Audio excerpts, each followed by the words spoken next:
your professor, Professor Hicks. And I'm so happy to see you guys today. With the world and chaos and turmoil, it's a great thing that we're here. As I reported in my last time here, that I have been a little under the weather, so forgive me. But I did say I was going to broadcast today, so I have to keep my promise, though I am still under the weather a bit.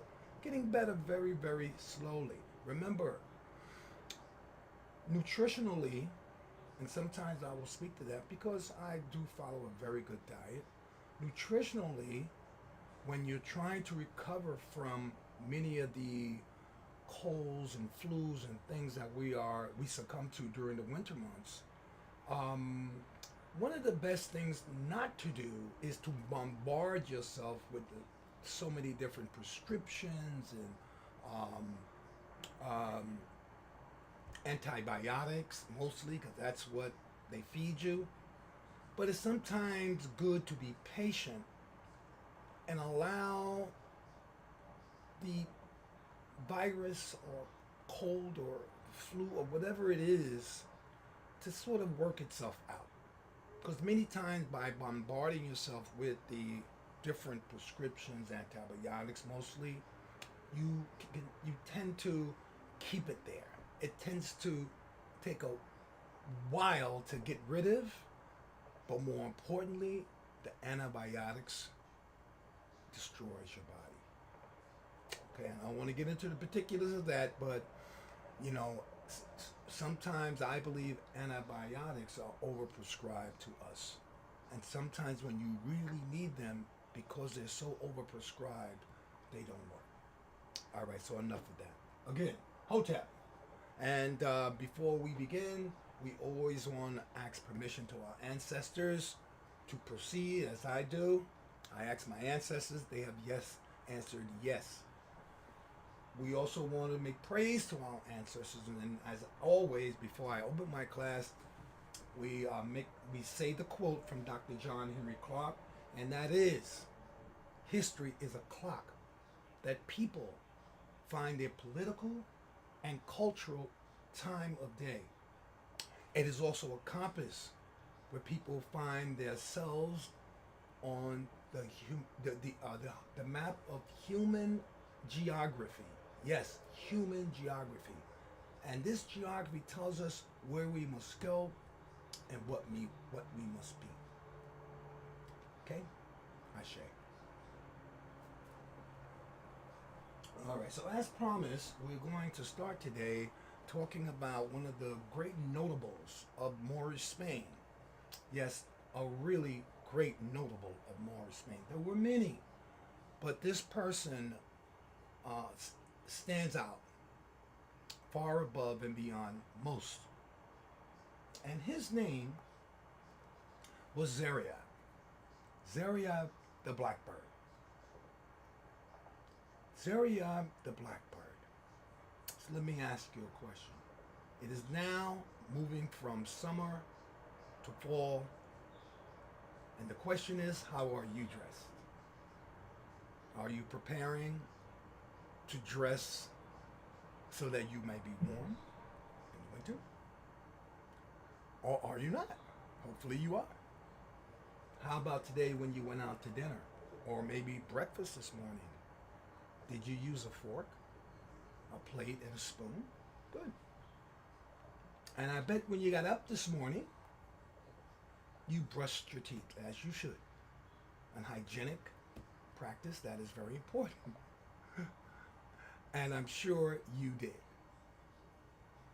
And if you happen to be going this weekend to hear some music, well, I hope you enjoy it, because you should know the Blackbird Zaria was responsible for most of that.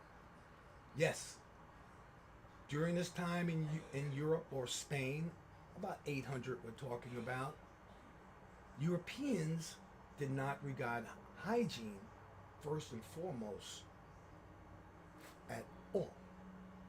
Hygiene and health were at the back end of knowledge. The Catholic Church harbored very serious reservations about following any type of health protocols. To do so could wind you up in an execution chamber or being tortured. You were not allowed in Spain, even when the Moors were there, because remember the Moors were very tolerant and allowed the Catholic Church to continue to run its people, to continue to control its people, continue to implement its religious doctrines on the people without any interference from the Moors.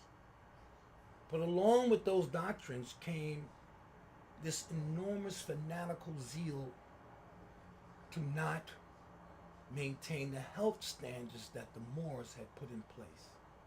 That meant, in just very straight out language, no bathing. No bathing. We had queens like Elizabeth, Queen Elizabeth talked about not bathing but once per month. Many of the aristocracy, like King James I, never bathed for maybe once a year, only dipped his fingers in a little wet cloth, and they were very proud of that. And finally, the streets of Europe were replenished with dung, foul smells, feces, to such a point that people died as a result of that. So when the Moors entered Spain, one of the first things they introduced was alcohol, and then baths. But Zaryab came and put something on top of that. So let me give you, before we go on too long, as I'm prone to do. All right.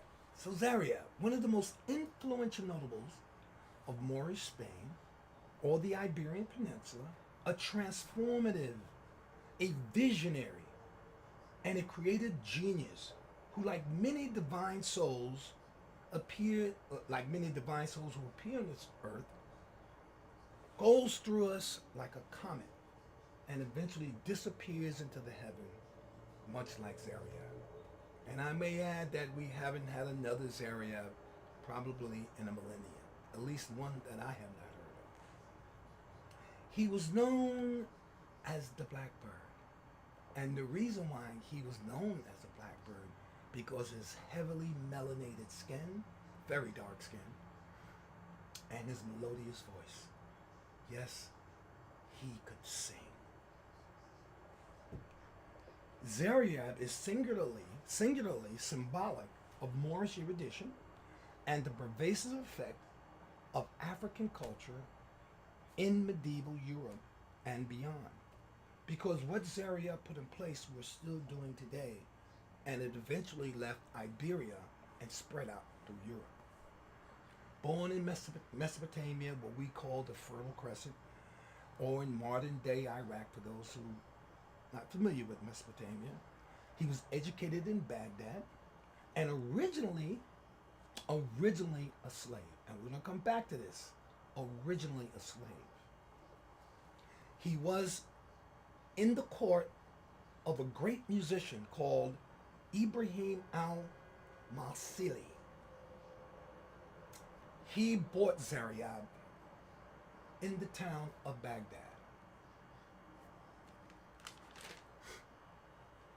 In 822 AD, remember, AD is the ascendance of time from 1 up to now 2025. BC is descendant time from 6,000 down to 1. We call that BC. You guys know that's before Christ. But we now have changed that due to politics to before the current era. CE is the current era that we live in now, and Zaryab lived in 822 CE. In 822 BC, he traveled to Spain or to Iberia and found himself sitting in the court of a great Abdul Rahman. Why was he noticed? Because as he traveled from Baghdad to Moorish Spain, his reputation preceded him. So when he got to Iberia, Abdul Rahman welcomed him in open arms. But let's talk about Zaryat and his genius. So what I'm going to do, instead of going to the long, drawn out, I'm going to hit you off with a list of his accomplishments, contributions, and his genius. All right? So what is Zaryat credited with? First of all, he had a remarkable memory because he was able to remember more than 1,000 songs in different languages. Not only did he know them, but he knew the lyrics of each song, of course, if he knew the songs, but he knew them by heart. He didn't need a paper to read them off. 1,000 songs, just think about that. He developed what we use today, the guitar. Yes, Zaryat developed the guitar, except he added to it. He added a fifth string to bring the harmony more in line with what his ears felt was the pleasure of music for the courts and the kings. Yes, he added a fifth string to something you might know as the lute. Today, we call it the guitar. He founded the first musical conservatory in Europe, period. Spain, England, or France. Yes, a conservatory. He introduced the changing of clothes for the season. So I mentioned earlier, did you change your clothes? Yes, because Europeans at that point wore the same clothes mostly all year long. And no matter what the climate was, they stayed in those clothes. Well, Zaryat came into Spain and changed all of that. First with the aristocracy, and then, of course, it spread out into the people. Again, I hope I mentioned that not only did he change his clothes, he changed them for the season. For the season. Today we have the great clothing workers and makers of the world doing the same thing. Of course, this was Zaryat who started this. Also, he used hairstyles to complement the season. Hairstyles to complement the season. He was the first European to change hairstyles for the season and design the hairstyles for the kings and queens and the royalty sultans for Iberian Peninsula / Spain. He also transformed eating habits because when he arrived in the Iberian Peninsula, most Europeans ate either on the table. If you were rich, you had gold plates or silver plates. Still not the most hygienic thing to eat from.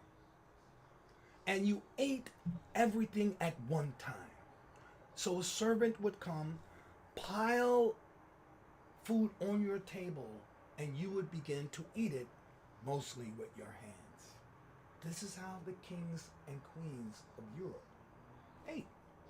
Zaryat came in and showed them how to eat with crystal glasses, crystal plates, using forks and eventually spoons. And I believe the Europeans used the spoons first, and eventually the forks gathered steam and they began to use them as well. Yes, this is what Zaryat contributed. We are still doing that today. The toothpaste that you use this morning, Zaryat created that. Moreover, he created tasty toothpaste so that the flavor you can enjoy while you're going through your hygienic process and practice. For those who love vegetables, Zaryat was the first to introduce asparagus to Europe. Yes, for those who are eating asparagus today, you can thank Zaryat. That was his invention. And Zaryat's ascendance from slavery to unbelievable fame and fortune underlines and supports my argument earlier in my other video. about the fundamental difference between Christian and Islamic slavery. I'm going to stop a minute and even go one further and say Western religion, Western observation of religion, and Eastern, because this wasn't just in Spain. The Moors did not start this in Spain. This is an example of cultural continuity.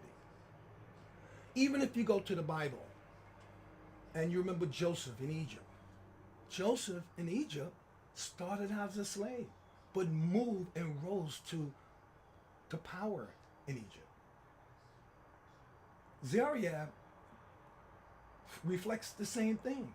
Here in Moorish Spain, here in, let's just say in Iraq, where he really got started, he was a slave.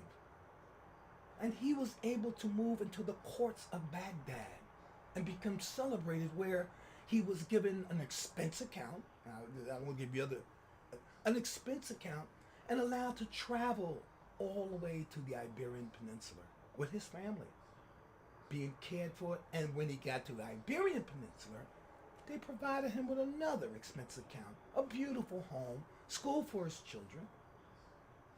A slave.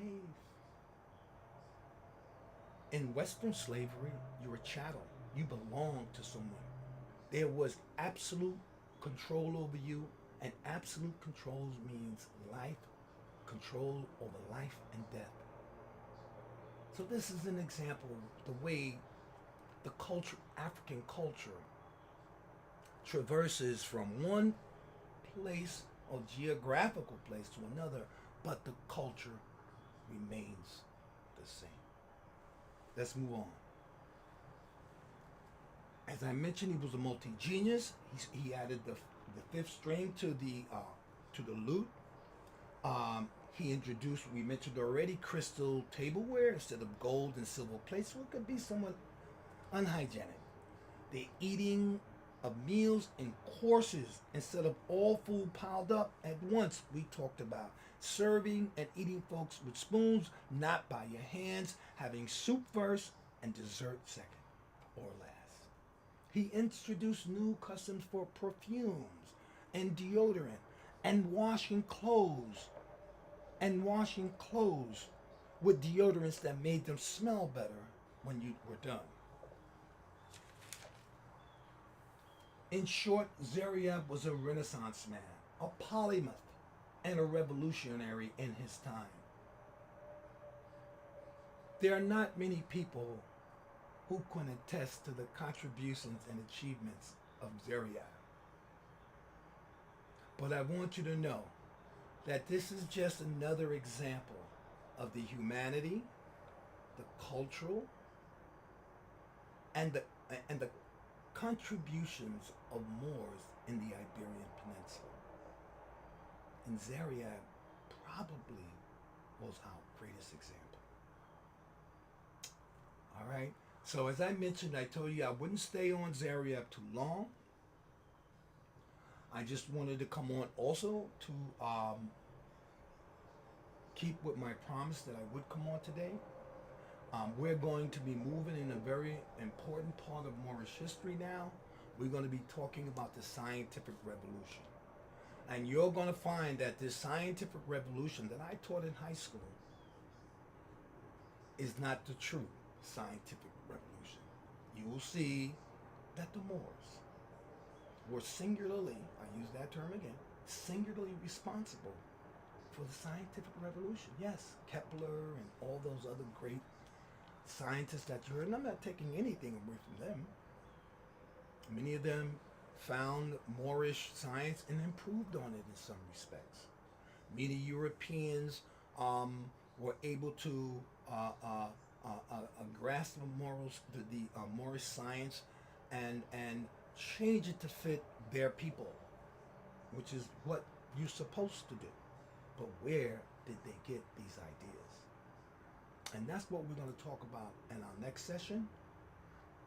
All right, the scientific revolution and the Moors' impact on that revolution.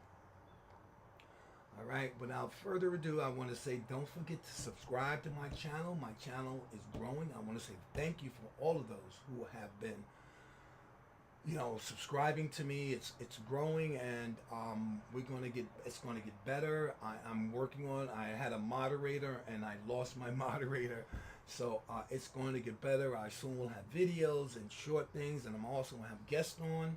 I have some very very important historian guests who will be coming on to my channel. But right now, I would like for you to like and subscribe, and continue to listen and leave comments if you can. And without further ado, I'd like to say